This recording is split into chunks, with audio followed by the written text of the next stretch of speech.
Iran is threatening US warships, as I understand it. Leland, tell us about that. How serious is this?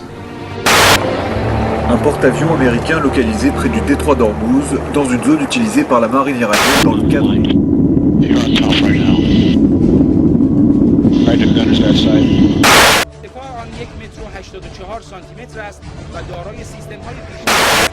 جدیدترین تجهیزات نیروی دریایی ارتش در رزمایش ولایت نبرد. از رزمایش بزرگ دریایی ولایت نبرد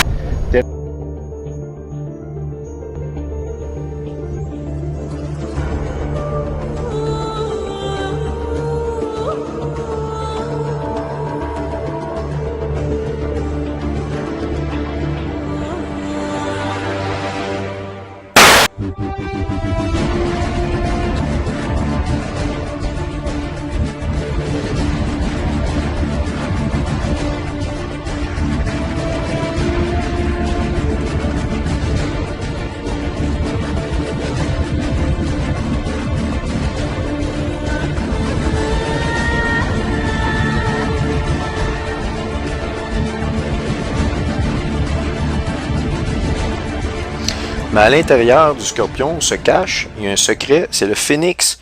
Et le Phénix, il brûle et éventuellement meurt et renaît de ses cendres. Mais le moment où cette chose-là se produit, ce n'est pas à n'importe quel moment.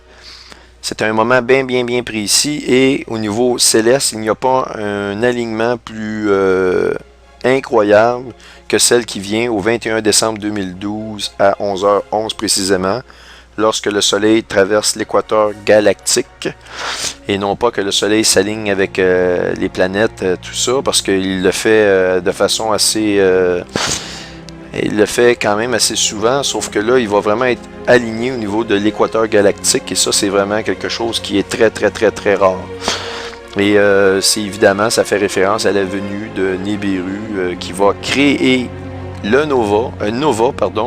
mini-nova avec notre Soleil, parce que les deux soleils étant proches, c'est de cette façon-là que se produit des novas mineurs. Je l'ai déjà bien expliqué, je ne vais pas rentrer dans les détails, mais lorsque le Soleil, quand le Soleil va brûler la surface de la Terre, la Bible nous dit qu'il va le faire, eh bien c'est comme un phénix, il va renaître de ses cendres, et ce qui va rester des cendres, et ils n'ont jamais eu une meilleure opportunité pour mettre leur nouvel ordre mondial.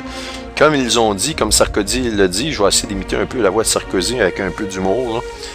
Personne, je dis bien, ne pourra résister. Personne ne pourra empêcher le nouvel ordre mondial.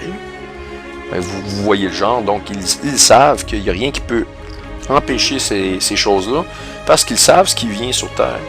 Qui va se battre contre ces systèmes-là? La Bible nous dit qui peut combattre le nouvel ordre mondial, en parlant dans Daniel de la dernière bête sur Terre, c'est la dernière bête. La bête est un système. La bête de l'Apocalypse a les caractéristiques du lion, elle a des ailes d'aigle, elle a la caractéristique de l'ours, elle a la caractéristique du léopard. Eh bien, les ailes vont lui être arrachées à ce corps de lion-là qui fait partie de la bête. Des ailes, c'est des ailes d'aigle.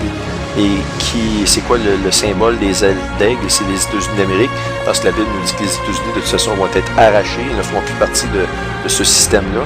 Le lion, c'est pourquoi? C'est que c'est le système qui vient de la Grande-Bretagne, de l'Angleterre, le symbole du lion. Pourquoi le léopard? Le léopard, ça représente l'Allemagne. C'est un système policier global qui va venir sur cette terre. On le voit déjà, il est déjà sur place. Regardez ce qui se passe à Montréal. Maintenant, même en Europe, vous avez une nouvelle. Mais oui, ils tabassent sur nos jeunes. Ils vont tabasser dessus. C'est la loi des mesures de guerre. C'est déjà la loi 78. C'est déjà une loi qui restreint les droits contre la Constitution. Anyway, regardez, on ne pourra rien empêcher de tout ça. C'est exactement, ils veulent qu'on sorte dans les rues, puis qu'on se révolte, parce qu'ils vont mettre de la police, éventuellement ça va être l'armée, et la prochaine loi, après 78, ça va être les lois des mesures de guerre, puis ça va être la loi martiale, et là, ils peuvent tirer sur qui ils veulent, ils peuvent faire ce qu'ils veulent.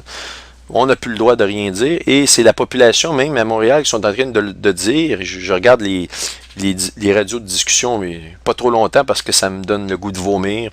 Les gens, « Oh, mais là, faut arrêter ça, là. Là, ils vont-tu être sévères? Ils font bien d'être sévères. J'espère qu'ils vont... Même, on devrait faire venir l'armée. Ben oui, c'est ce qu'ils attendent. Ils vont faire ça, mais la journée, par exemple, qu'ils vont faire venir l'armée, la personne qui voulait qu'elle fasse venir, ils vont te taper dessus, toi aussi, je te le dis, là, ils vont te ramasser. C'est exactement ce qu'ils veulent. Ils sont prêts pour ça. Ils sont prêts, puis c'est pas juste à Montréal, c'est dans toutes les villes à travers le monde, en Angleterre, aux États-Unis. On l'a vu à Chicago lors de la rencontre du G8. C'est une vraie farce, là. Fait que donc, voici, ça complète pas mal ce que je voulais vous dire au niveau des récentes nouvelles, surtout du nouvelle du 24 mai. On voit clairement qu'on est rentré comme les cieux nous parlent. Eh bien, les cieux nous racontent la gloire de Dieu et c'est effectivement le cas. On voit que le plan avance et on est rentré dans une nouvelle phase. J'ai des alignements qui viennent tout au long de l'été. Moi, je pense que la guerre, je vous montrerai lorsque je pense que la guerre va avoir lieu et quand elle va être complétée.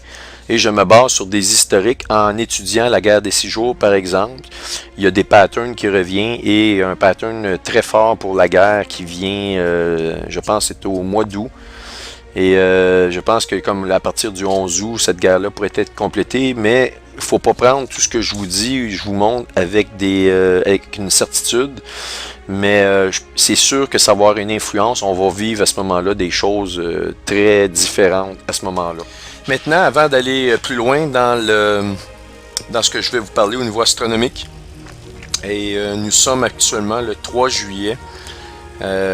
Beaucoup de circonstances m'ont retardé dans ce matériel que je vais vous montrer, mais on rentre définitivement à partir de demain, le 4 juillet, la journée de l'indépendance des États-Unis, dans une période extrêmement significative pour le sort des États-Unis d'Amérique. Et je crois fermement que le 4 juillet, il y a dans les cieux une voie astronomique l'annonce de la destruction imminente des États-Unis d'Amérique et de la venue du Seigneur pour venir chercher son Église et du jugement soudain de Dieu sur l'humanité. Et le jugement de Dieu commence avec une journée qu'on appelle le jour de l'Éternel. Et cette journée est une journée de très grande noirceur. C'est quelque chose qui se produit rapidement.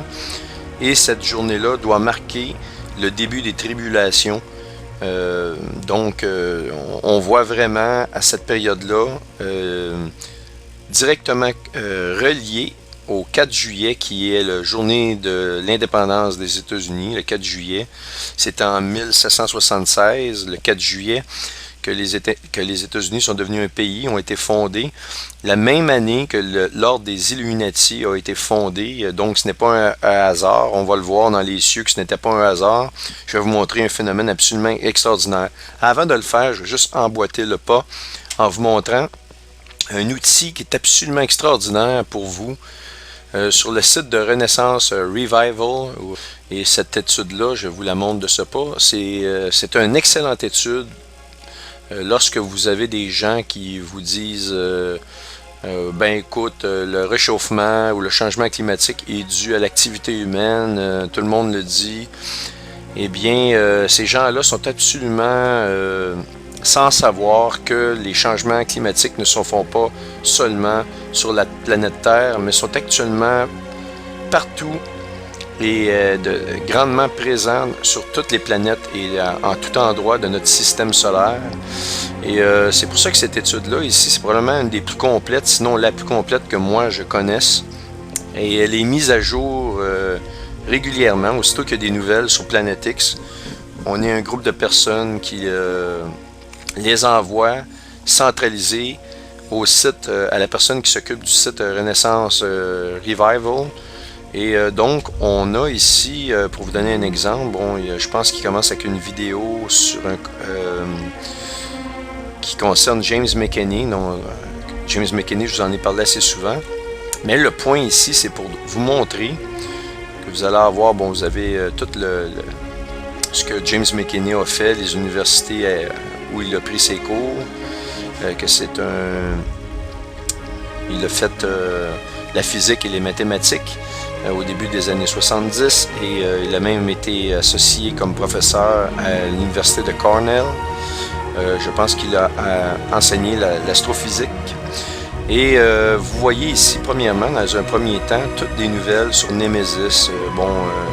Que la science nous parle d'une naine brune ou d'une grosse planète ou d'une grosse étoile qui serait responsable de changement et même de l'extinction des dinosaures. Bref, vous avez un tas de liens ici. Et ces gens-là qui ne sont pas habitués ou qui ne connaissent pas le phénomène ou l'annonce sur Planet X, ou c'est ce que certaines personnes vont appeler la théorie sur Planet X pour expliquer les changements climatiques, eh bien, vont être peut-être très surpris de voir que la science moderne nous parle de façon insistante de ce phénomène. Alors, voici tous les liens ici, je les défile rapidement. Maintenant, vous allez avoir par astre ou par type de planète dans notre système solaire tous les liens ou les articles qui sont sortis. Voyez-vous, pour le Soleil, on a une série d'articles ici, de liens qui concernent le Soleil particulièrement et des changements qu'on n'a jamais vus dans le Soleil depuis qu'on étudie le Soleil. Même chose pour Mercure. Ici, vous avez tous les articles relatifs à Mercure et Vénus. Ici, vous en avez plusieurs. Tous des phénomènes, des choses qu'on n'avait pas vues, qui sont observées actuellement sur Vénus. Même on parle d'un réchauffement planétaire sur les autres planètes. Il y a un de ces articles-là qui nous parle d'un réchauffement global de l'atmosphère de Vénus, dont l'augmentation de son halo de lumière. On a ici évidemment sur la Terre. La Terre, ben, on est aux premières loges, comme on dit, on les voit, les changements, on les vit. Particulièrement aux États-Unis actuellement, c'est incroyable, c'est quelque chose sans précédent qui se produit actuellement au niveau du climat.